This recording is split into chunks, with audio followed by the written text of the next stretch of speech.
بسم اللہ الرحمن الرحیم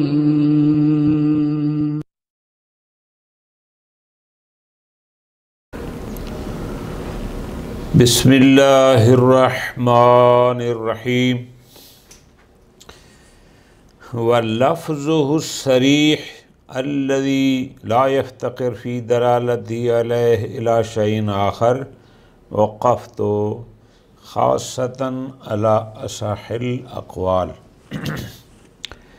بات ہم نے کل شروع کی تھی واقف کی۔ شہید نے فرمایا تھا واقف یعنی تحبیس الاصل و اطلاق المنفعہ۔ شہید ثانی رحمۃ اللہ علیہ نے اس پر تفصیلی بحث کی کہ یہ تعریف لفظی ہے یا رسم ہے، کم از کم حد تام یہ نہیں ہے، تعریف حقیقی نہیں ہے۔ پھر اسی ذیل میں دیگر عناوین بھی جناب کی خدمت میں گزارش کیے تھے، جیسے تحبیس، جیسے سکنا، جیسے عمرہ، رقبہ، کہ ان پر بھی یہ تعریف صادق آتی تھی۔ لیکن میں نے کل گزارش یہ کی تھی کہ ان عناوین اور واقف میں جو بنیادی فرق ہے وہ یہ ہے کہ واقف میں جو شخص اپنا مال واقف کر رہا ہوتا ہے، جو واقف ہوتا ہے، وہ مال کو اپنی ملکیت سے خارج کر دیتا ہے۔ لیکن یہ جو دیگر عناوین کل میں نے گزارش کیے تھے ایک ایک کر کے، وہاں پر وہ مال کا مالک اس مال کو اپنی ملکیت سے خارج نہیں کرتا، البتہ ایک عرصے کے لیے وہ دوسرے کو انتفاع کی اجازت دے دیتا ہے۔ خوب، آج کا درس یہاں سے شروع ہو رہا ہے کہ واقف جو ایک شرعی چیز ہے کہ ایک شخص اپنے مال کو اپنی ملکیت سے خارج کر رہا ہوتا ہے، اس واقف کا صیغہ کیا ہوگا، کون سے الفاظ اس کے لیے استعمال کیے جائیں تاکہ یہ کہا جائے کہ اب یہ وقف شرعی وقف ہے۔ فرماتے ہیں وہ لفظ جو صراحتاً اس پر دلالت کرتا ہے کہ اس لفظ کے ساتھ پھر مزید کسی اور لفظ کو، کسی اور قرینے کو ساتھ لگانے کی ضرورت نہیں ہے، وہ تو ہے لفظ وقفتو، کہ میں نے فلاں چیز واقف کی ہے۔ جو بھی اس نے کرتا ہے وقفت العرض، وقفت الدار، یعنی جو بھی اس نے اپنی چیز واقف کرنی ہے اس کا ذکر کیا کہ میں نے اس کو واقف کیا۔ اب اس کے بعد وقفتو کے ساتھ مزید کسی قرینے کی، مزید کسی عبارت کی، مزید کسی لفظ کو ایڈ کرنے کی کوئی ضرورت نہیں ہے۔ یہ تو ہو گیا واضح اور صراحت سی گئے وقف۔ لیکن اگر کوئی کہتا ہے حبستو یا کہتا ہے سبلتو وغیرہ وغیرہ اور الفاظ ترجمے میں سارے پڑھیں گے، اگر ان الفاظ کے ساتھ کوئی صیغہ واقف کو جاری کرتا ہے تو یہاں شہید فرماتے ہیں پھر اس کو ساتھ کوئی نہ کوئی قرینہ لگانا پڑے گا، مثلاً آباداً، معبداً، یا کوئی ایسا قرینہ لگانا پڑے گا جس سے وہ قرینہ بتائے کہ اس لفظ کو وہ واقف کے صیغہ میں استعمال کر رہا ہے، جبکہ وقفتو کے لیے کسی اور مزید قرینے کی، لفظ کی ضرورت نہیں ہے۔ ٹھیک ہو گیا جی، یہ بحث ہو گئی ان کی۔ اس میں کیل و کال بھی ہے، وہ انشاءاللہ پھر درس میں حل کرتے ہیں۔ وَلَفْظُهُ الصَّرِيحُ، اس واقف کے لیے جو لفظ صراحت کے ساتھ دلالت کرتا ہے کہ یہ بندہ اپنے مال کو وقف کر رہا ہے، واقف پر جو لفظ صراحت کے ساتھ دلالت کرتا ہے، یعنی الذی لا یفتقر فی دلالتہ علیہ الی شیء آخر، کہ جو لفظ واقف پر دلالت کرنے میں کسی اور چیز کا محتاج نہیں ہے، وہ لفظ صریح وہی وقفت الارض، وقفت الدار، جو بھی اس نے چیز وقف کرنی ہوگی کہ میں نے اس کو وقف کیا۔ خاصتاً کیا مطلب؟ فقط، یعنی یہ وقفت کا صیغہ صراحت کے ساتھ واقف پرداد کرتا ہے۔ علی اصح القولین، اصح قولین کیوں کہا ہے؟ کیونکہ بعض لوگوں نے کہا ہے کہ اوقفت اگر کہو تو وہ بھی داد کرتا ہے، لیکن وہ لغت شاذہ ہے۔ اصح قولین میں یہ ہے کہ وقفت، ٹھیک۔ اما لیکن کچھ اور الفاظ بھی ہیں، مثلا حبستو یا سبلتو، حرمتو، تصدقتو۔ اگر کوئی شخص ان صیغوں کو استعمال کرتا ہے واقف کے لیے، فَمُفْتَقِرٌ إِلَى الْقَرِينَةِ، تو ان میں سے ہر لفظ محتاج قرینہ ہے۔ ٹھیک ہے جی، کیا مطلب؟ یعنی مثلا اس کو یوں کہنا پڑے گا، تصدقت هذه الدار آبادا، تعبید بحیث لا تباع، اس کو بیچا نہیں جا سکتا، اس کو ہبہ نہیں کیا جا سکتا، یہ میراث کا حصہ نہیں بن سکتا۔ یعنی اس قسم کے ساتھ کوئی قرائن لگانے پڑیں گے تاکہ پتہ چلے کہ اس نے اس چیز کو وقف کیا ہے۔ فَمُفْتَقِرٌ إِلَى الْقَرِينَةِ، یعنی اگر ان میں سے جس یہ کو بھی، چاہے حبست ہو یا سبلت ہو، حرمت ہو، صدقت، جو بھی ہو، یہ محتاج قرینہ ہیں کا تعبید۔ مثلا کیا؟ اس کو کہنا پڑے گا آبادان، مثال کے طور پر لگانا پڑے گا۔ اور وَنَفْيُ الْبَيْعِ وَالْهِبَةِ وَالْإِرْثِ، اور اس کے ساتھ اس کو یہ کہنا پڑے گا لا تباؤ ولا توہب ولا تورث، نہ اس کو بیچا جا سکتا ہے، نہ اس کو ہبہ کیا جا سکتا ہے، نہ اس کو میراث کا حصہ بنایا جا سکتا ہے۔ یہ چیزیں اس کو ساتھ لگانی پڑیں گی۔ فَيَسِيرُ بِذَالِكَ، پوری توجہ، ذالکہ کا مشار الیہ کیا ہے؟ یعنی قرینہ۔ جب ان حبستو یا حرمتو یا تصدقتو وغیرہ کے ساتھ قرینہ لگائے گا، اس قرینے کے ساتھ فَيَسِيرُ صَرِيحًا، اب یہ صراحت کے ساتھ جب قرینہ آ جائے گا پھر یہ اس وقت پر دلالت کرے گا۔ ٹھیک ہو گیا جی، ختم۔ وکیل بعض حضرات کہتے ہیں کہ نہیں، الاولان یعنی حبستو اور سبلتو، یہ جو پہلے دو صیغے ہیں، صریحان ایضاً، یہ بھی وقفتو کی طرح واقف میں صراحت رکھتے ہیں بدون ضمیمہ۔ یعنی بعض کہتے ہیں کہ ان کے ساتھ بھی کسی قرینے کو ساتھ ملانے اور کسی اور الفاظ کو ساتھ ذکر کرنے کی ضرورت نہیں ہے۔ قیلہ، ایک نظریہ یہ ہے۔ شہید ثانی فرماتے ہیں وَإِيُّ اللَّهُ، نا میرے نزدیک یہ قیلہ والا قول کہ حبستو اور سبلتو محتاج قرینہ نہیں ہیں، اور مثل وقفتو کے یہ صراحت کے ساتھ واقف پرداد کرتے ہیں، فرماتے ہیں نا میرے نزدیک یہ نظریہ ضعیف ہے۔ کیوں؟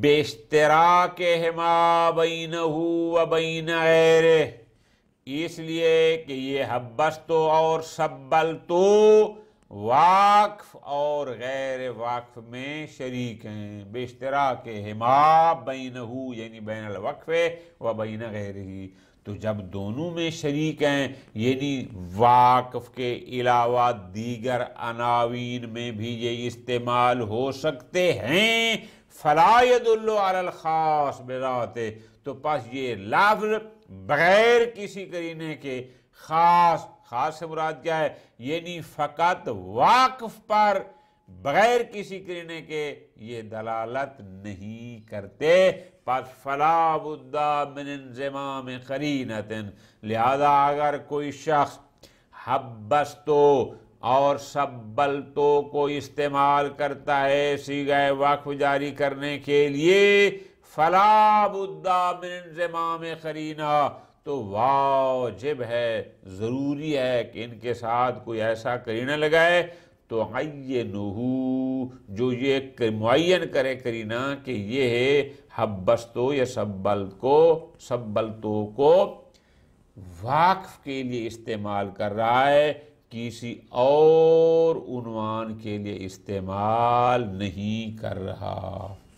تو پس بات یہاں پر کلیئر ہو گئی کہ شہیدین اس بات پر متفق ہیں کہ فقط وقف تو وہ صیغہ ہے جو صراحت ہے وقف میں، دیگر اگر آپ استعمال کرنا چاہتے ہیں الفاظ صیغہ وقف کے لیے تو وہ محتاج قرینہ ہیں۔ ختم۔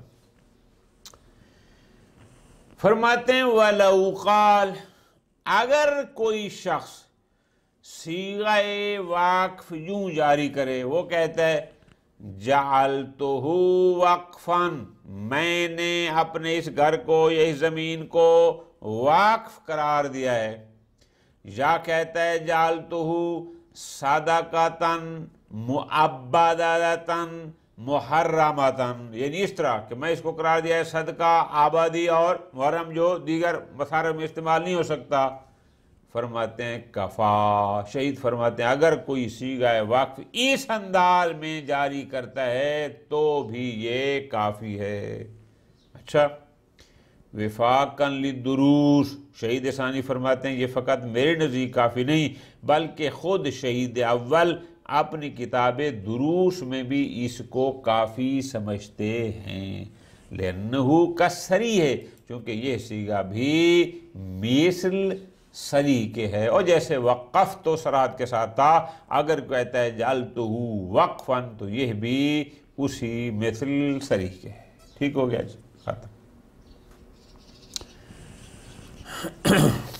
اب فرماتے ہیں ذرا غور سے، لو نوى الوقف فيما يفتقر الى القرینہ، ایک شخص پوری توجہ کے ساتھ، یہ ایک مستقل مسئلہ ہے، نیت وقف سے ایک لفظ کو صیغہ وقف میں استعمال کرتا ہے، وہ لفظ وقف پر دلالت کرنے میں محتاج قرینہ ہوتا ہے، لیکن یہ بندہ اس کے ساتھ قرینہ نہیں لگاتا، لفظ کو استعمال کرتا ہے۔ اگر اس کا قصد وقف کا تھا تو باطن میں یعنی بینہ و بین اللہ تو وہ وقف ہو جائے گا، لیکن علی ظاہر کیا ہوگا؟ علی ظاہر خود اسی بندے سے پوچھا جائے گا کہ آپ نے یہ جو لفظ استعمال کیا ہے آیا وقف کے لیے کیا ہے یا کسی اور عنوان کے؟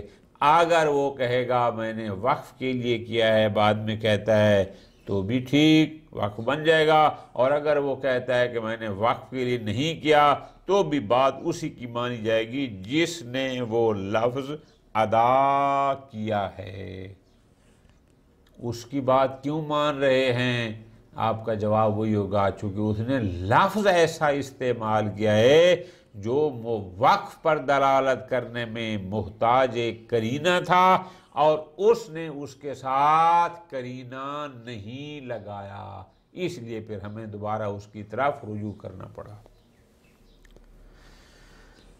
لو نوى الوقف، اگر ایک شخص ایک لفظ کو استعمال کر کے نیت وقف کرتا ہے، لیکن کہاں پر؟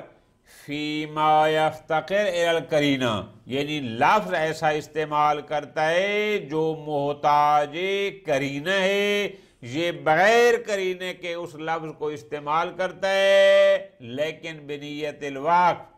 شہید فرماتے ہیں واقع باطناً، یعنی باطن میں، یعنی واقع میں، بینہ و بین اللہ، تو وقف واقع ہو جائے گا، لیکن وَدُجِّنَا، اس کو مجہول پڑھنا ہے، دُجِّنَا بِنِيَّتِهِ لَوِ ادَّعَاهُ أَوِ ادَّعَا غَيْرَهُ، لیکن دُجِّنَا بمعنی یعنی یحکم، کہ اس کی نیت پر حکم، یعنی اس کو حکم کیا جائے گا اس کی نیت سے کہ یہ بندہ جو لفظ استعمال کر رہا ہے ہم اس پر حکم لگائیں گے اس کی نیت کا، کیا لو ادعاہو، یعنی اگر وہ دعوی وقف کرتا ہے تو وہ حکم لگا دیا جائے گا کہ ٹھیک ہے وقف ہو گیا، او ادعا غیرہ، یا وہ دعویٰ کرتا ہے کہ نہیں میری مراد وقف نہیں تھی، میری مراد تو فلاں تھی، تو بھی جو وہ دعویٰ کرے گا اسی کے مطابق اس پر حکم لگایا جائے گا۔ ٹھیک ہو؟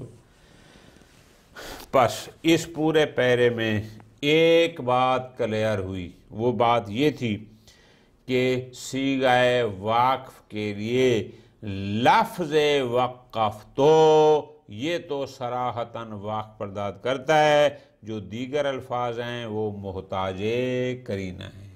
یہاں یہ بات ختم ہو گئی۔ اگلی بات علیحدہ شروع ہو رہی ہے، وہ یہ ہے کہ شہید اول نے فرمایا وقف کیا ہے؟ فرمایا تحبیس الاصل و اطلاق المنفع۔ بس آگے نہ انہوں نے فرمایا بقصد القربت، نہ انہوں نے یہ فرمایا کہ وَيُشْتَرَطُ فِيهِ الْقُبُولُ، یعنی نہ اس میں قبول کی شرط کو شہید اول نے ذکر فرمایا، اور نہ ہی اس میں قصد قربت کو شرط ہونا یہ شہید اول نے ذکر فرمایا۔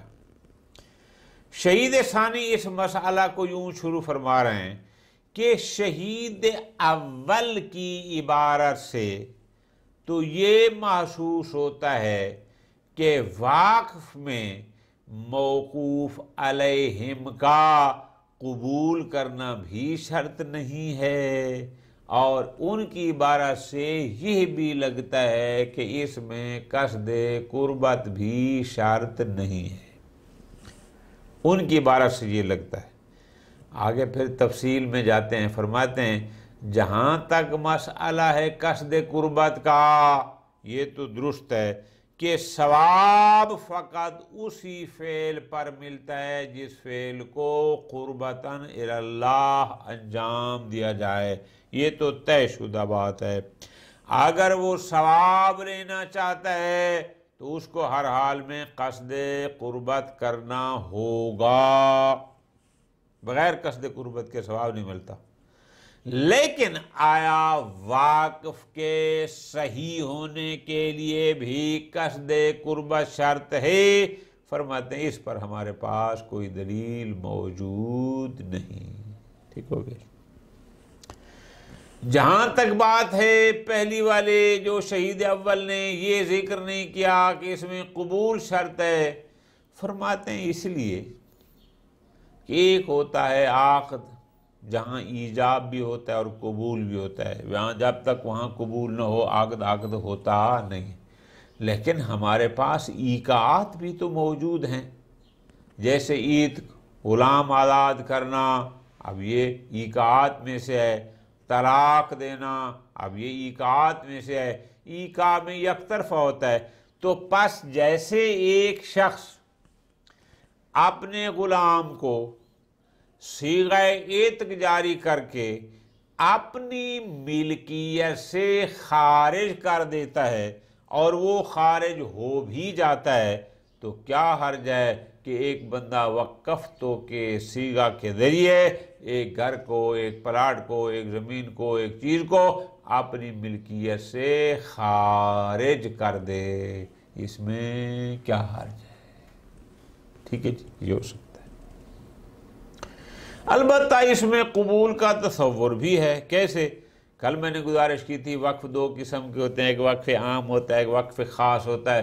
اگر وقف خاص ہو کہ میں یہ فلاں سید اور اس کی نسل کے لیے وقف کرتا ہوں، اب سید صاحب کے پاس کوئی مشکل نہیں ہے، اس کو قبول کر سکتا ہے۔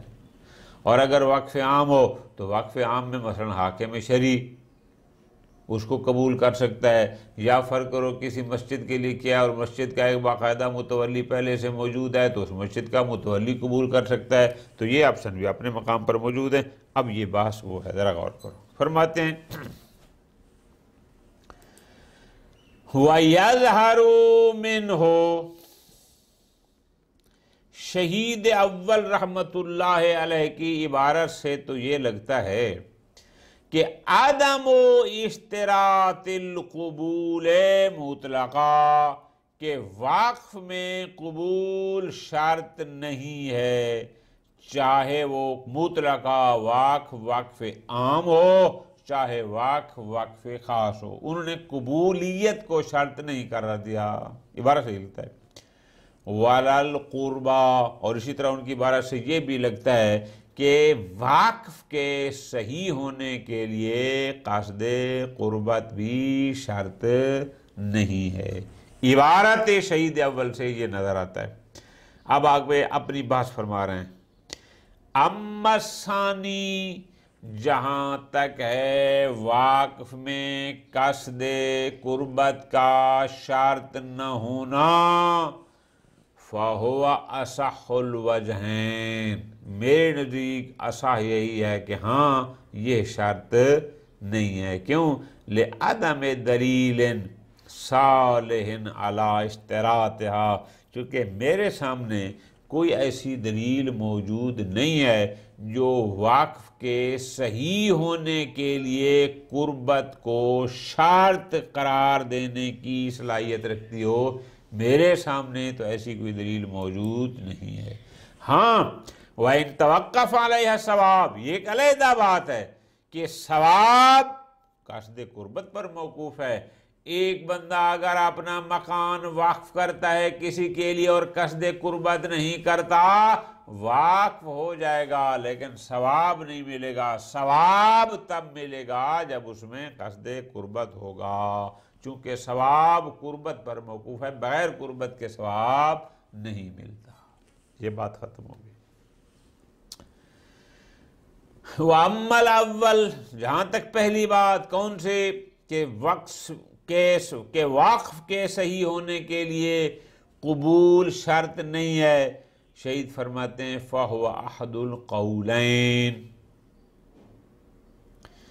اس میں اجتہادی اختلاف ہے۔ ایک نظریہ یہ ہے کہ قبول شرط نہیں ہے، وظاہر الاکثر، اور اکثر بزرگان کی عبارات سے بھی یہی لگتا ہے کہ وقف کے لیے قبول شرط نہیں ہے۔ کیوں؟ پہلی دلیل لِأَصَالَةِ عَدَمِ الاشتراط، ایک تو اصل عدم اشتراط ہے، یہ تو بات کلیئر ہوگی، اصل یہ ہے کہ کوئی شاید کسی میں شرط نہیں ہے۔ دوسری دلیل یہ ہے لِأَنَّهُ إِذَالَةُ مِلْكٍ، چونکہ وقف نام ہے اپنے مال سے اپنی ملکیت کو ختم کرنے کا، پس وقف کا معنی ہے اپنا حق ملکیت ختم کرنا۔ فَيَقْفِي فِيهِ الْإِيجَابُ، تو ملکیت ختم کرنے کے لیے فقط ایجاب کافی ہے، یعنی یک طرفہ کہہ دینا بھی کافی ہے۔ قلعت کے جیسے آپ غلام آزاد کرتے ہیں تو غلام آزاد کرنے میں فقط مالک اپنی طرف سے آزاد کر دیتا ہے، اس کا قبول ہونا شرط نہیں ہے، اور اس کا حق ملکیت اس غلام پر ختم ہو جاتا ہے۔ یہاں پر بھی ایسا ہے۔ ٹھیک ہو گیا؟ یہ ہو گیا ایک نظریہ۔ وقیل، بعض حضرات کہتے ہیں کہ نہیں جی، یشترط، کہ قبول شرط ہے۔ اچھا، کہاں پر؟ ان کان الوقف علی من یمکن فی حقہ القبول، قبول شرط ہے اگر واقف ایسے مقام پر، ایسی جگہ پر یا ایسے مورد میں کیا جا رہا ہے جہاں قبول کرنا ممکن ہے، جیسے وقف خاص ہوتا ہے، میں یہ مکان واقف کرتا ہوں سید ذیشان حیدر شمسی اور اس کی اولاد کے لیے۔ ذیشان شمسی زندہ موجود ہے، اس کی شادی بھی ہونے والی ہے، وہ قبول بھی کر سکتا ہے، تو لہٰذا وہاں قبول ہونا چاہیے۔ شہید ثانی فرماتے ہیں وَهُوَ اجود، میرے نزدیک بھی اجود یہی ہے کہ جہاں قبول کرنا ممکن ہے وہاں قبول ہونا چاہیے۔ وَبِذَلِكَ دَخَلَ فِي بَابِ الْعُقُودِ، توجہ کے ساتھ، آپ جہاں قبول ممکن ہو وہاں قبول شرط ہے، جہاں قبول شرط ہو جائے گا پھر یہ وقف عقود میں داخل ہو جائے گا، چونکہ عقود ہی وہ ہیں کہ جہاں ایجاب بھی ہوتا ہے اور قبول بھی، جہاں ایجاب بھی ہے اور قبول بھی، یہ ہو جائے گا۔ بات سمجھ آ گئی؟ اچھا، دلیل آپ کیوں اس کو اجود کہہ رہے ہیں؟ فرماتے ہیں میرے پاس پہلی دلیل یہ ہے، پہلی دلیل لِأَنَّ إِدْخَالَ شَيْءٍ فِي مِلْكِ الْغَيْرِ، اس لیے کہ کسی بھی چیز کو کسی اور کی ملکیت میں داخل کرنا، مکان میرا ہے دے رہا ہوں دوسرے کی ملکیت میں، تو کسی اور کی ملکیت میں کسی شے کا ادخال یعنی داخل کرنا، یا توقف علی رضا ہو، وہ اس کی رضایت پر موقوف ہے کہ آیا اگلا بندہ اس شے کو اپنی ملکیت میں لینا بھی چاہتا ہے یا نہیں۔ اس لیے یہ پہلی دلیل ہے کہ جہاں قبول کرنا ممکن ہو وہاں قبول شرط ہے، پہلی دلیل ہوگی۔ نمبر دو، دوسری دلیل یہ ہے لِشَكِّ فِي تَمَامِ سَبَبْ بِدُونِهِ، چونکہ اگر یک طرفہ یعنی فقط ایجاب ہو واقف کی طرف سے اور موقوف علیہ جو قبول کر بھی سکتا ہے اور قبول کرتا نہیں ہے، تو ہمیں شک ہوگا کہ آیا سبب واقع، سبب او نقل ملکیت مکمل ہوا یا نہیں ہوا، بدون ہی بغیر قبول کے۔ اس نے تو کہہ دیا کہ میں یہ مکان فلاں کے لیے وقف کرتا ہوں، اس نے تو قبول کیا نہیں، تو اب شک کو کہا کہ آیا سبب وقت تام ہوا یا نہ ہوا۔ فَيُسْتَصْحَابُ، تو جب تک یقین نہ ہو کہ سبب نقل ملکیت آ گیا ہے تب تک استصحاب کیا جائے گا کہ مال اسی پہلے مالک کی ملکیت میں باقی ہے۔ یہ دو دلیلیں ہیں میرے پاس کہ جس کی بنیاد پر میں یہ کہہ رہا ہوں کہ جہاں قبول ممکن ہے وہاں قبول شرط ہے۔ ختم۔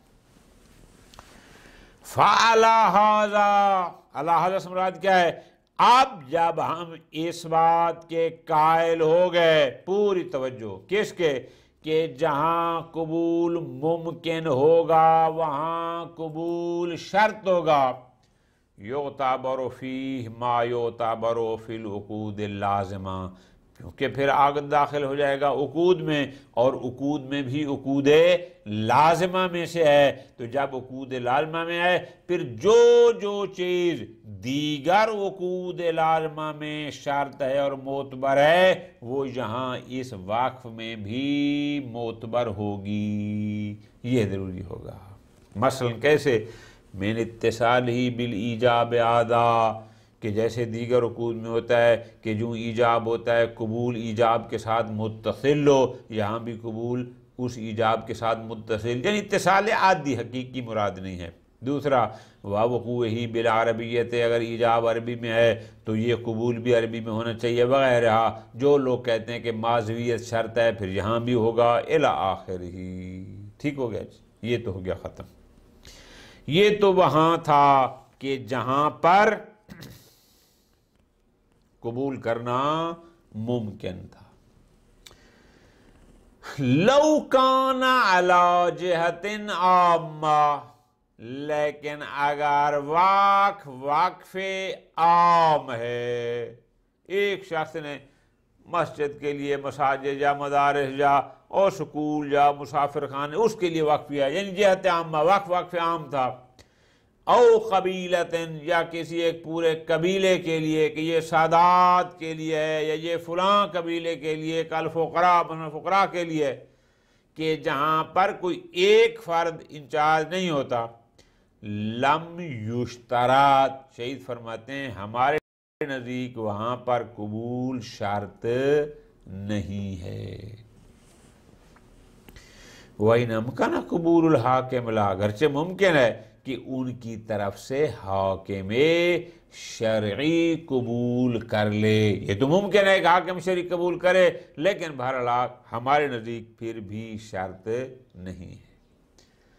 ھذا ھو الذی قطع بہ فی الدروس، فرماتے ہیں یہ جو ہم نے کہا ہے کہ وقف عام میں قبول شرط نہیں، وقف خاص میں قبول شرط ہے، یہ فقط میرا نظریہ نہیں، خود شہید اول کا بھی دروس میں حتمی اور قطعی نظریہ اور فتویٰ یہی ہے. ختم. ربما قیل، بعض حضرات کہتے ہیں کہ نہیں، باشتراط قبول الحاکم فیما لہ ولایتہ، جس شخص پر یا جس مورد میں حاکم شرعی کو حق ولایت حاصل ہوتا ہے، وہاں اس حاکم کا قبول کرنا شرط ہے. مجنون پر ولی حاکم ہوتا ہے، غائب پر ولی حاکم ہوتا ہے، جس کا کوئی ولی نہ ہو اس کا حاکم ولی ہوتا ہے. اب اگر ان کے لیے کوئی شخص کچھ وقف کرتا ہے تو بعض کہتے ہیں پھر وہاں پر حاکم کا قبول کرنا شرط ہے. خوب. وعلی القولین، قولین سے مراد کیا؟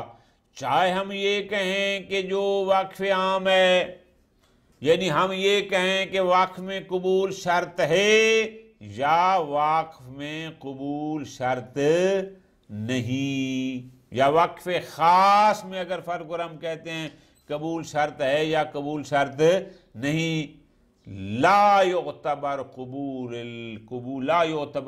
قبول البطن الثانی، لیکن بطن ثانی یعنی ہم جو وقف کر رہے ہیں کہ یہ وقف سید ذیشان اور اس کی اولاد کے لیے، تو ذیشان ہو گیا بطن اول جو بھی موجود ہے، جو اس کی اولاد ہوگی بطن ثانی ہوگی. چاہے ہم خود ذیشان کے قبول کو شرط قرار دیں یا نہ دیں، یہ طے ہے کہ جو بطن ثانی ہوگا، اس کی جو دوسری نسل آئے گی، جو اولاد آئے گی، ان کے لیے قبول کرنا شرط نہیں ہے کہ حتماً وہ پھر علیحدہ سے قبول کریں.